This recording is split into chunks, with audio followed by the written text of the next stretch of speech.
Hey folks, I'm Red Monster SC, and in today's video, I'm going to cover the mining changes we've seen in Alpha 323, as well as what to expect in Alpha 324.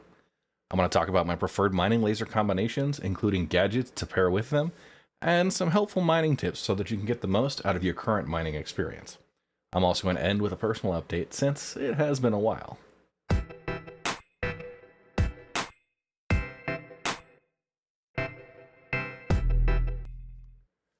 So let's start off with the mining changes, or really the lack therein. The mining hardware remains unchanged. We have the same lasers, the same modules, and the same gadgets available. The locations and the bonuses that those come with have remained completely unchanged. Mineral distribution has also not been updated since 319. My charts are going to be updated for the 324 version, but that's mostly going to be that the dates and build numbers will be updated. I do not expect any major changes on mineral distribution. Rock charge levels are heavily impacted by server performance right now, and there is a lot of back-end tweaks that are still ongoing. So during my mining sessions, I'll watch that charge level fluctuate pretty wildly based on whether or not the server is responding appropriately. That's one thing to keep in mind, and a reason why the narrow charge windows we're seeing still are even more dangerous. The scanning UI has seen some changes. Now, the RS values we see on the signals are still the same, but only the mining ships are able to scan and see rock masses. All ships are able to do the detailed scan and find the composition percentages, and also the ping angle now shows up as a penetration percentage, but it functions just the same as it used to. Another welcome change is that the explosion damage from rocks fracturing no longer destroys all of your modules every single time. You can still destroy your modules if you overcharge the rocks multiple times, or if you are extremely close and put a lot of power into that rock. What that means is that these modules will stick around a lot more consistently, and you don't have to worry about doing an insurance claim rather than a 200,000 credit repair. As far as updates to expect, I don't think we're going to see any changes to the mining gameplay until after 4.0 releases, because development time is being spent focusing on getting 4.0 out the door and addressing those blocking issues. Now let's talk about the preferred mining loadouts, but first I'm going to explain my philosophy when selecting mining lasers and equipment that I bring with me. The first break is always going to be the most difficult, but you only need to do it once. For that, you can use gadgets or ask for help for a friend to get a rock that's larger than what your ship can handle solo.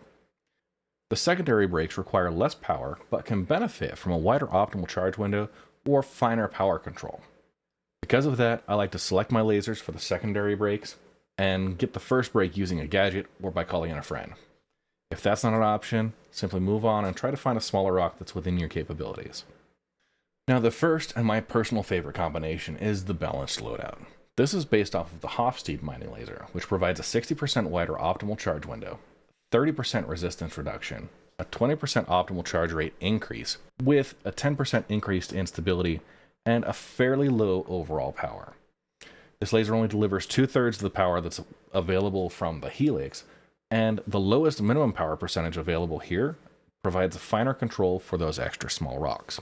I'll pair the Hofstede with the Rieger C3 passive module, which provides a 25% power increase, which is the main limiter that the Hofstede suffers from. The 1% reduction for the optimal charge window is negligible.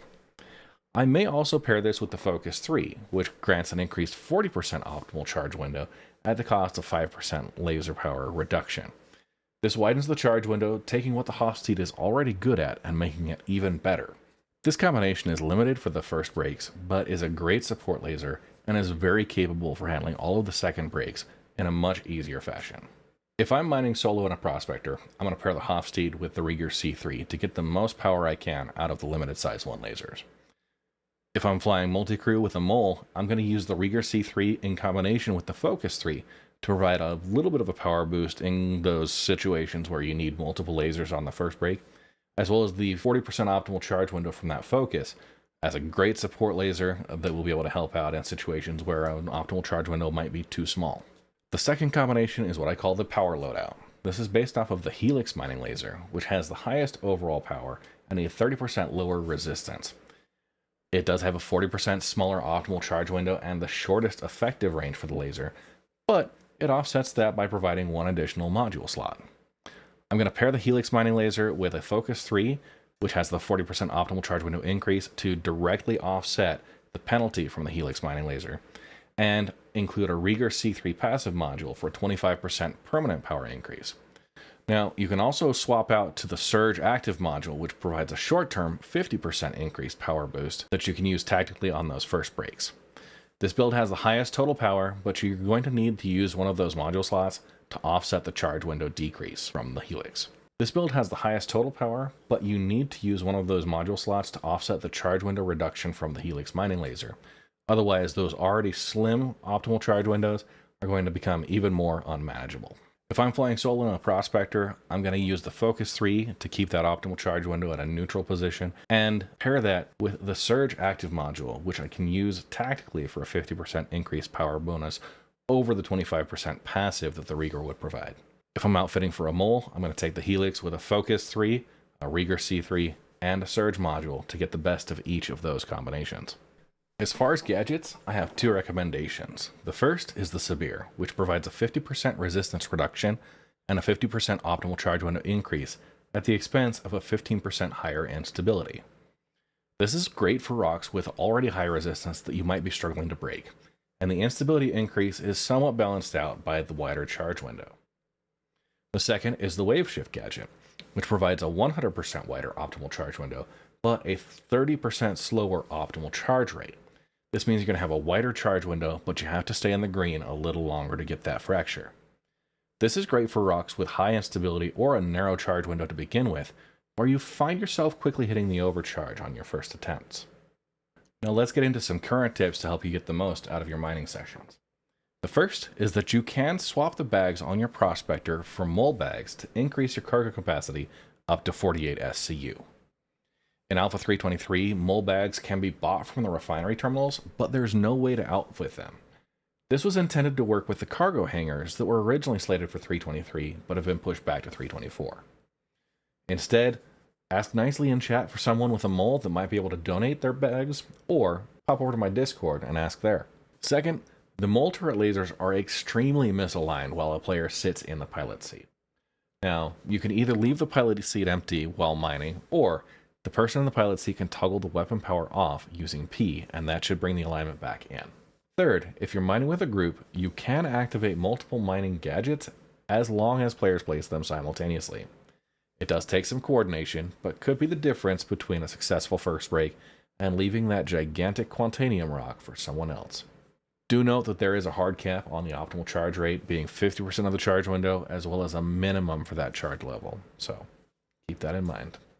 Lastly, use relith.rocks to track your mining sessions and refinery orders. It's easy to use, makes group mining and salvage sessions a breeze to manage, and Raychaser, the developer, works hard to keep everything updated and responds to feedback. And last, with a bit of a personal update. This is the first video I've published in several months, and the reason why is because there's been no major changes in mining, and I don't expect anything to change until after 4.0. I'd be happy to be proven wrong, but that's what I'm going off of. Number 2, salvage is still in its early stages, and the current gameplay doesn't need much explanation. And third, I've had some personal responsibilities that have been taking up much of my focus and free time. Being a new dad will do that. That being said, I am continuing my weekly live stream schedule with the Sunday morning mining session and the Friday night variety streams, so you can catch me live on either Twitch or YouTube, or watch the video on demand when they become available. In the future, I'll be making videos to focus on major changes and new gameplay within the industrial portfolio of Star Citizen, but also branching out into other games that I'm enjoying personally, sharing tutorials, tips, and various playthroughs. So expect to see videos on a variety of games moving forward. And there you have it. Thank you all for watching. I appreciate your support. Don't forget to catch me live over on Twitch and YouTube, as well as joining our Discord at discord.gg/redlegion for one of the best gaming communities, one I'm very proud of. Thank you.